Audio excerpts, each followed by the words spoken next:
maybe.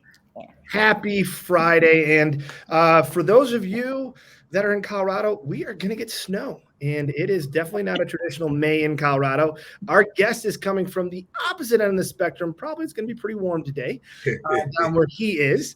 But we thank you for joining with us. You've got to stick with us while we dive into a little bit of COVID, pushing some envelopes, breaking that status quo as we really dive in with our guest. And with that, I'm going to turn it over to Catherine Wells. Well, Francis, it's good to see you. It's been a little while. We haven't seen each other in a bit. So happy to be here talking with you. And also really, really excited to introduce our guest. So I met our guest recently at the On Aging event in New Orleans in April. And we just really hit it off. And he shared with me a book that he wrote, and it's called Brushfire, COVID-19 and our nursing homes. And I have all my little notes here, but this is what the book looks like, and I encourage you to get it.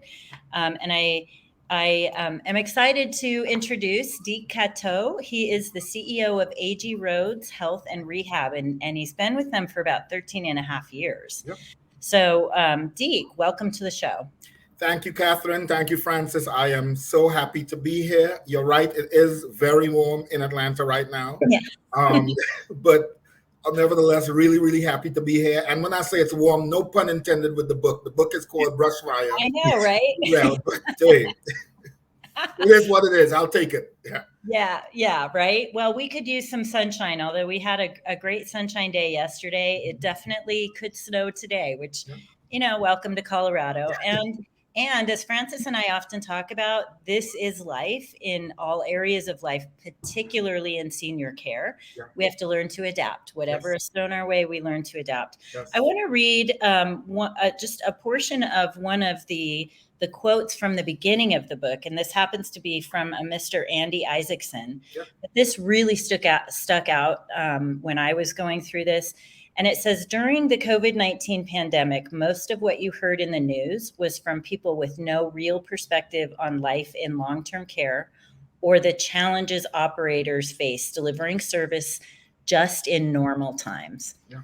That did it for me. I was like, so true. Everything we would read in the news was mind-blowing because it really did not describe what's happening in today's world and in the real world of senior care. And Francis and I often talk about the fact that the people doing this job are heroes.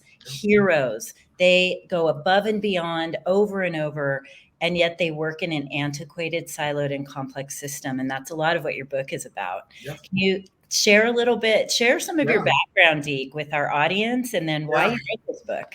Yeah, well, first I'll say, thank you for reading that, and thank you for Andy Isaacson, who's become a great friend, a colleague, someone I look up to, who gets and understands this business. So thanks for that.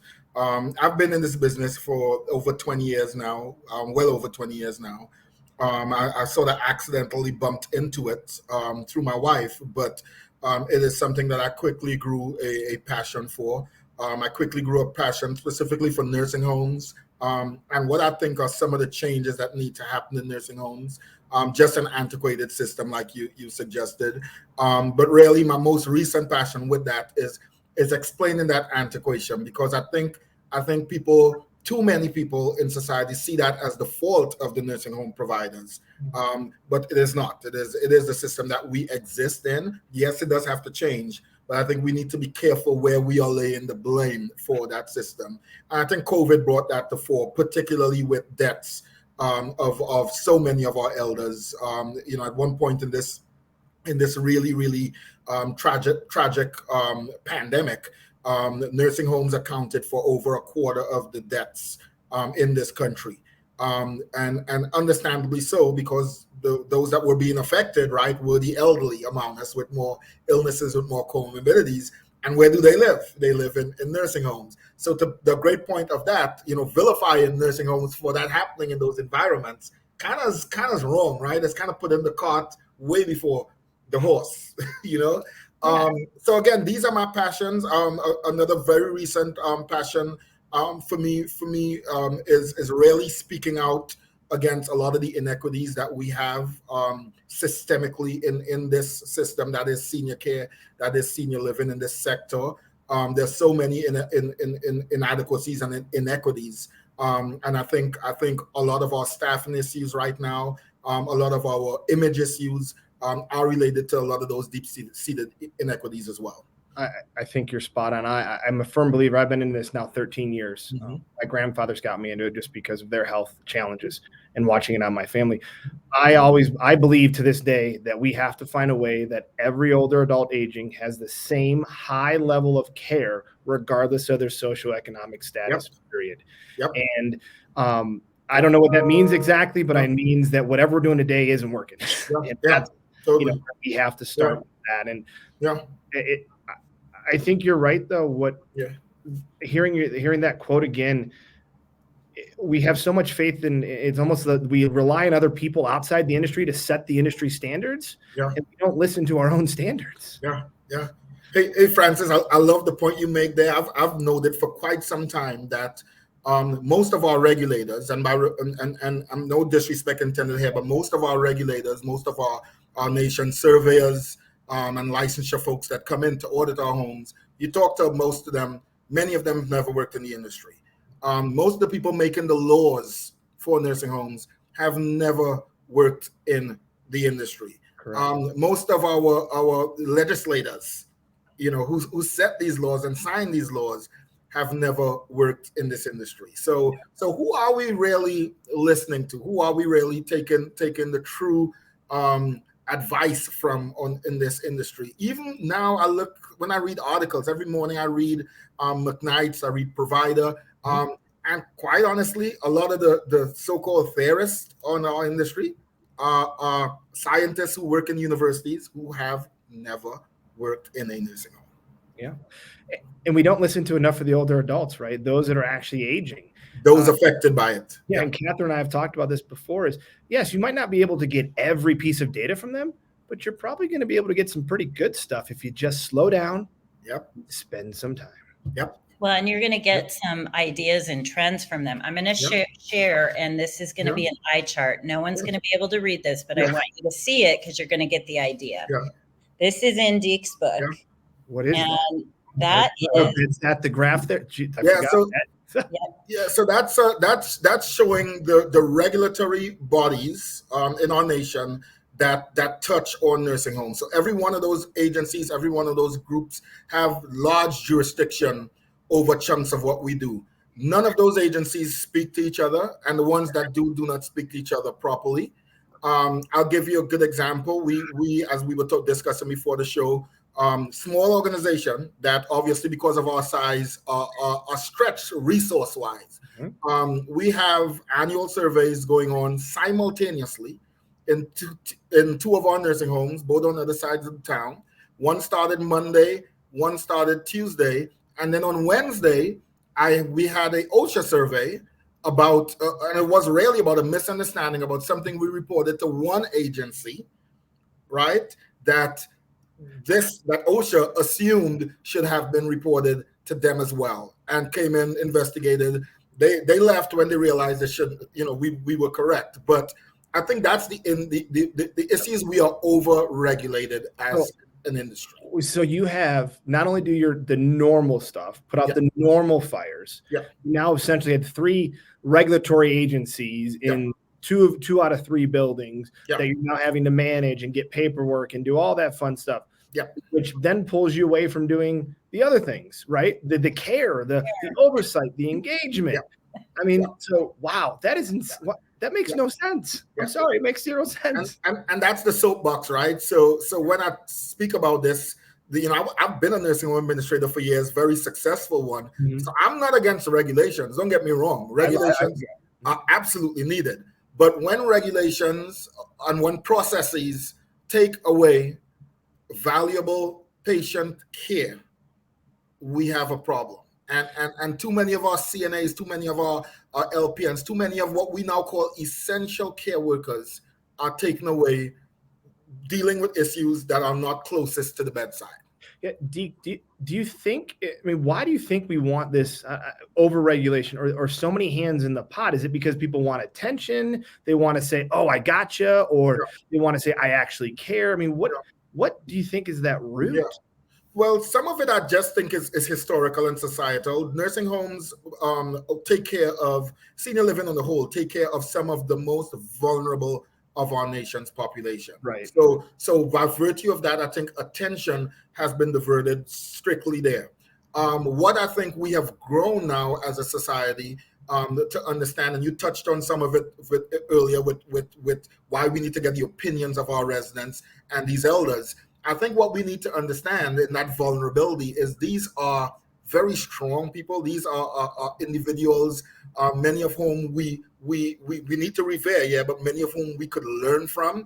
And I think a lot of our systems have been designed to so protect them that we do not allow them to live as long and as fully as they can live. And that is the problem with the nursing home system. There's a surplus of safety. If you visit nursing homes in other countries, which I was fortunate to, you don't have some of these burdens because they allow their elders to live gracefully, to live as long as they can, and to live an unburdened life for that period.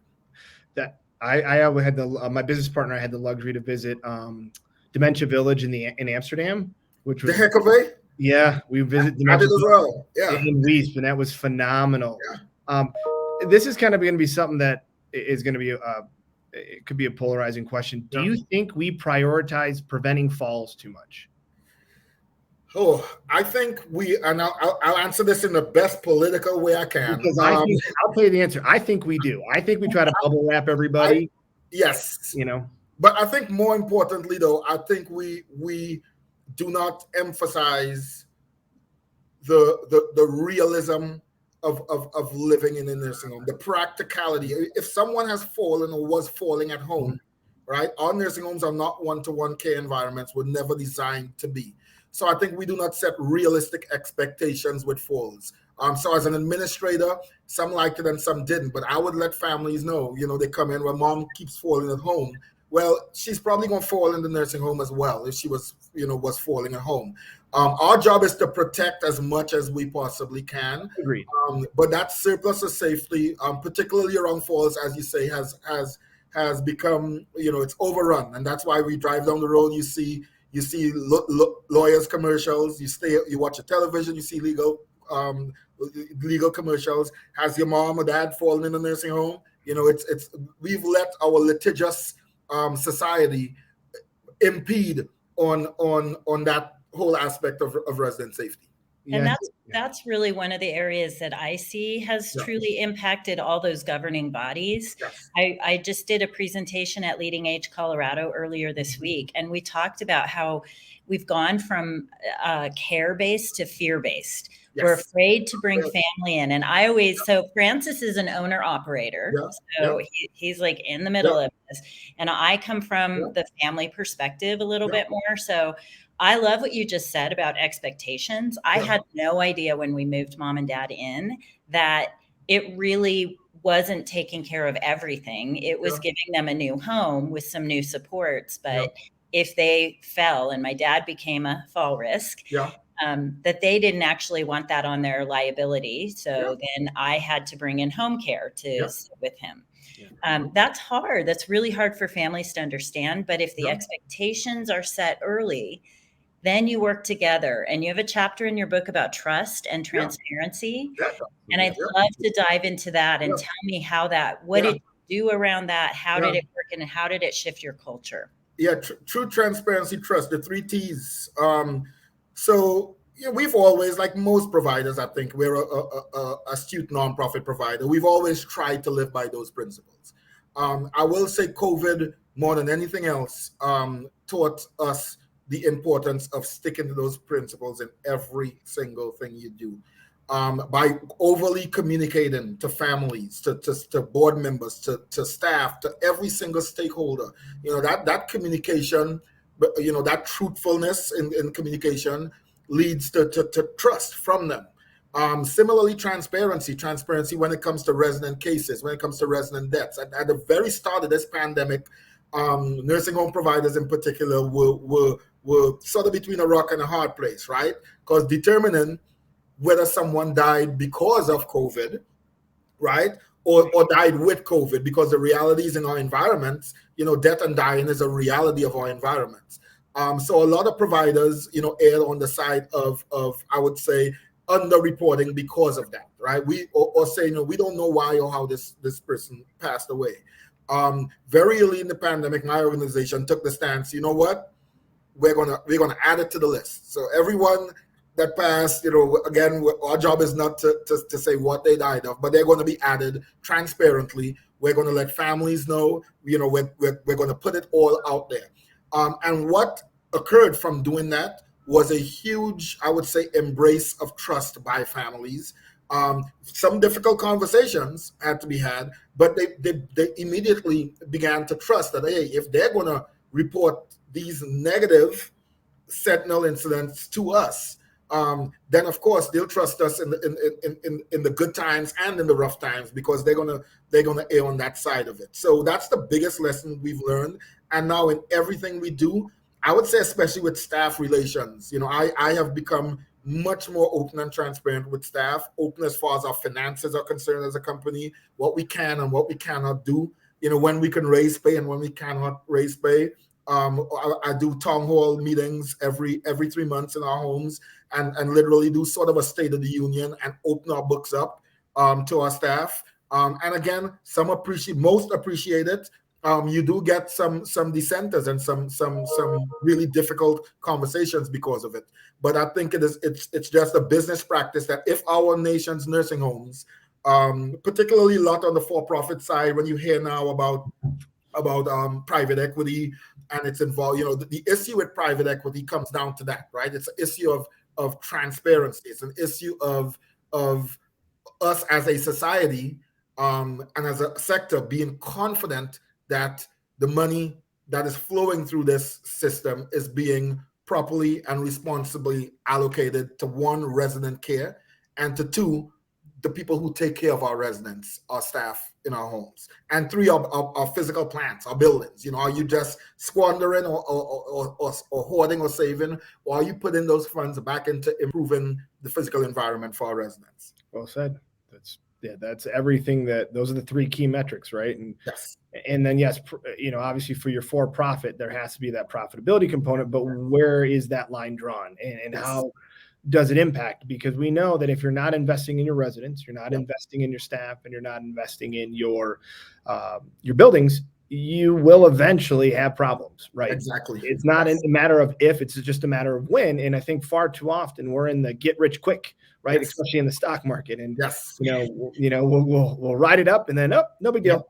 Yep. And if we take that approach for aging, we're going to have buildings and staff and things that are just running amok. And that just don't make sense.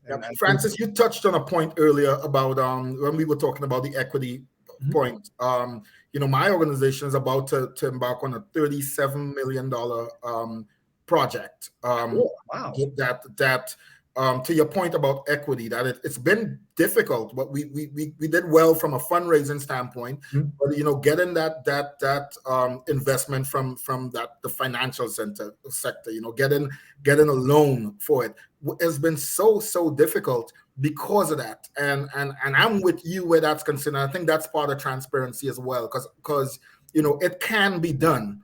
We need to develop systems that, one, allow that incentivize for that incentivize providers that are willing to go out there, take the risk, and build just as nice buildings for Medicaid residents as you build for a private pay residents. And as a society, I think that is the essence of transparency. You show us, how that money is being spent, or not just the most fortunate of us, but show us on how that money is being spent on the lesser of us, who generally use public funding through Medicare and Medicaid. Correct. And I would say that same tackle is, when we come to child support and things like, or child care, not support, but child care, childbirth, the way we try to encompass a all welcoming environment for anybody that is having a child, right?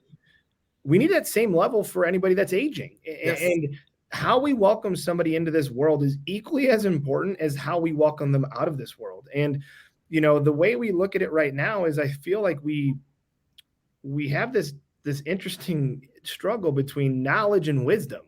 And wisdom is something that I think we're losing in society because we're devaluing that aging experience. And I was talking the other day, I can't remember with who, but I am so tired of people afraid to get older. Like that sentiment has to stop. Yep. And until it does, we're going to continue to run into these brick walls of what are we doing here? And that is just mind-boggling that we're still afraid in 2022 to age. Of aging. With everything that's going on around us, we're still afraid. Yep. That was the one thing, you talk about the Netherlands. That was my biggest takeaway of how I would say sophisticated that they were related to aging. Because like you said, they wanted to age, they weren't afraid to age, and they wanted to age well. Yep. Yeah. Yeah. So, and as part of that, how did your leadership style change during COVID? It changed a whole lot. This aspect that you hear people talking about now of empathy, absolutely. I wouldn't say it passed me by before, but it certainly hit me square in the face during COVID. I became a much more empathetic person, not just on work, on the job, at home as well. But in particular on the job, the COVID brought those moments out of us all, those moments of crying. I cried with staff during COVID. I really got to the core of a lot of that, which is why I wrote the book. The book came out of a lot of that, and a lot of me wanting to bear a lot of what was on my chest for many years, including some personal stuff that I wrote about, that I just did not have the courage or the empathetic, aspect to get out there. So I would say that's the biggest way. I was for a long time stuck in a situation during COVID where you want to be more helpful than you actually can be. I'm not a nurse, so I can't go past meds to help them. I'm not a CNA, so I'm limited into how much I could physically help them with their job. And I started to find creative ways to help my staff, to let them know that, hey, I'm there with them, and I'm on the front lines with them. And that was just so humbling for me as an individual and as a leader. And I like to think the staff appreciated me for it. And again, writing the book was part of that. And I dedicate the book to my staff. Every dime of profit from I don't make a dime on the book. Every dime goes back to them through our education fund.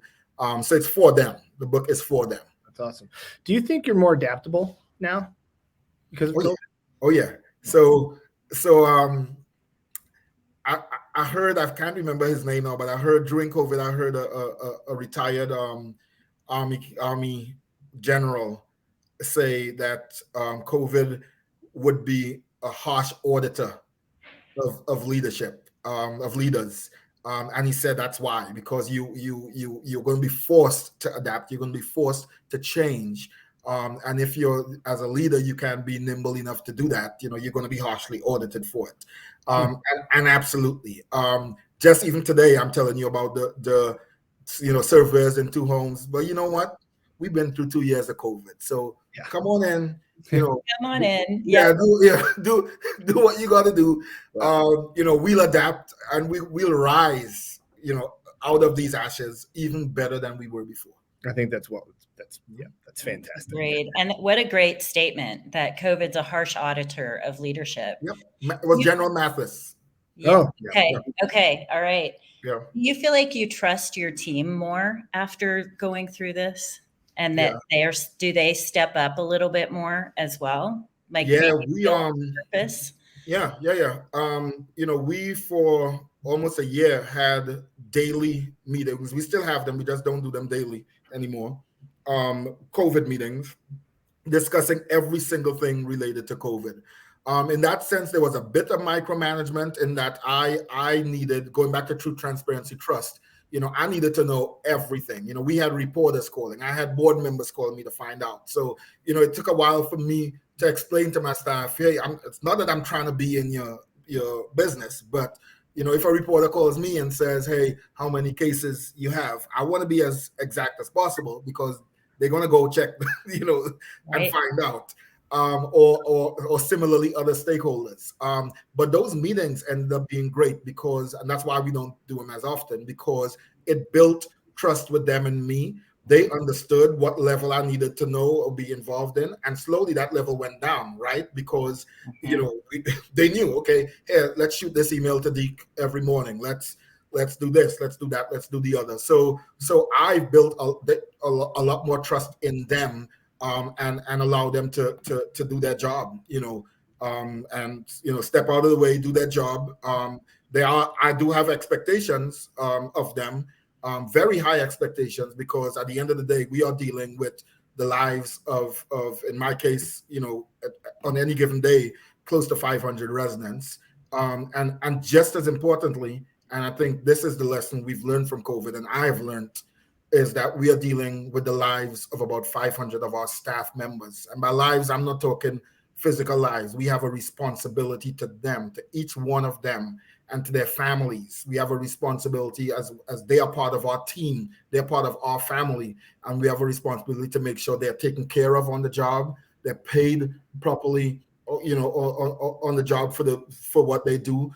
That the things that matter to them, they're able to have time to do that, i.e. time to live, i.e. time to take care of their own families.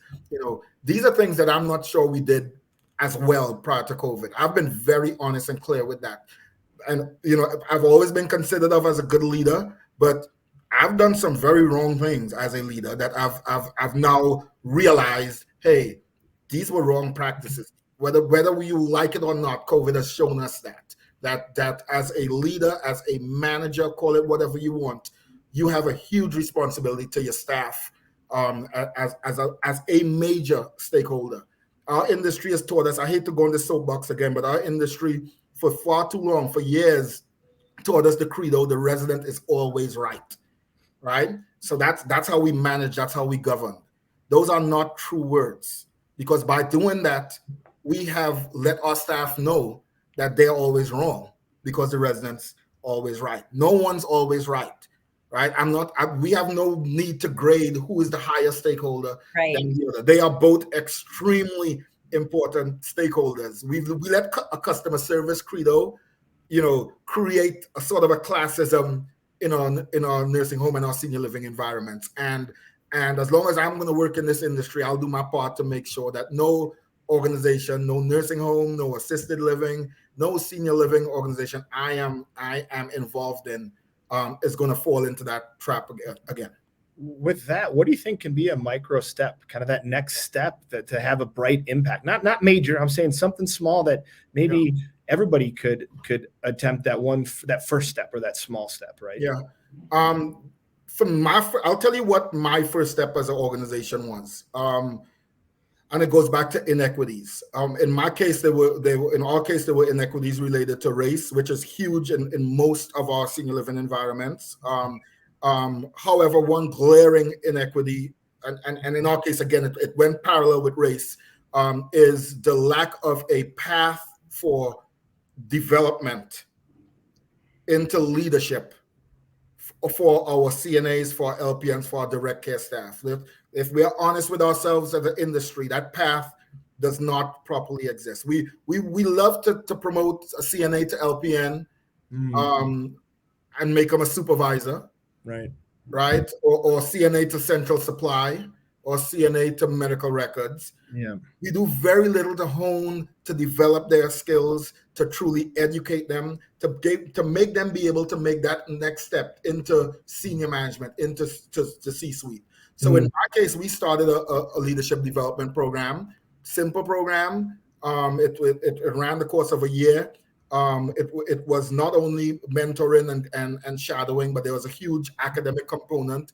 We worked with a professor, Dwayne Andrews from Baruch University, and he educated our staff who were chosen and gave them the skills and the savvy to be able to get to that next level. That's And we've graduated 5 people in our first cohort, and we're about to That's start. awesome. That's really cool. So I think that's a huge piece. I think if we, to answer the question specifically, I think if we look at our environments, our working environments, we have management up here, and then we have a whole proletariat underneath them, right? And when you talk to staff, you would hear that. That is the genuine feeling. And I think for us to become a truly show staff that we respect them as being essential, particularly with millennials and new generations coming into the workplace, no one wants to go work for someone in an entry-level position where they think, okay, I'm coming in here and I'm going to be stuck here and retire here. Correct. Right. And that's why they leave us and go somewhere else or go to another industry for those opportunities. Well said.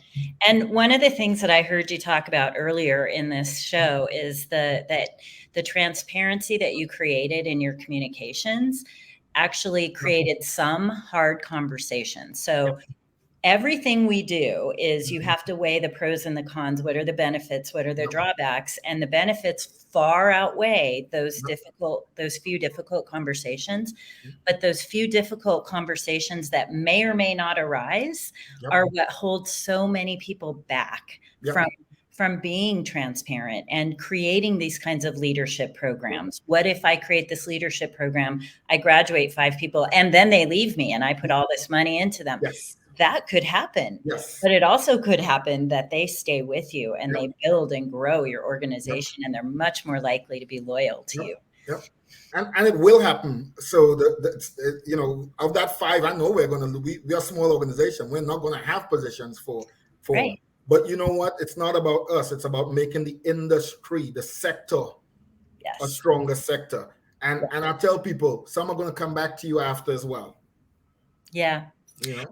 Oh, so well said. And it's one of the things I really admire about you, Deke, is you're looking to strengthen senior care overall. You're not just talking about what you're doing in your organization. You're using, and this is what Francis and I are all about, is your organization is a bright spot for some things that are being done really well, that you're willing to come on live with us and share with everyone in the hopes that they'll take advantage of some of these ideas so that we elevate this industry. Yeah, totally. And I'll tell you, to that point, Catherine, there is some amazing work going on now. I'm proud to be a member of Leading Ages National Board. Their CEO, Katie Sloan, and their staff are doing some amazing things around a lot of these inequities related to leadership. I was just reading American Healthcare, a program they have targeting the same thing. So I think as providers, we need to band together and not just, to your point, look at your organization now, because that's just going to be short term. For us to have real macro impact, we're going to have to look at like Katie keeps reminding me, not the industry. We're going to have to look at the sector for us to have major impact. Yes, absolutely agree. Love it. Well, thank you so much for joining us. We kept you a little bit longer. That's okay. But we appreciate this, and we'd love to have you back and share some updates on some of the things that you've been implementing. We appreciate everything that you're doing, Deke, and the fact that you just spent 34 minutes with us is really, we appreciate it. Thank you. Yeah. Anytime. Things you're doing are phenomenal, and your energy and your desire and your impact is going to be huge. It's just going to be second to none. I cannot thank you enough for what you're doing. I appreciate you guys as well, and I think this is how we change the image of the industry, right? We need the podcast, we need the social media, we need the bloggers, we need to really approach this on all levels. So thank you for what you guys are doing as well. And anytime you need me on, want to feature anyone from my organization, you let me know as well. Thank you, sir. We appreciate it. Have a wonderful Friday, and stay somewhat cool down there in Georgia. Yeah, and we'll stay warm here. That's right. Thank you, guys.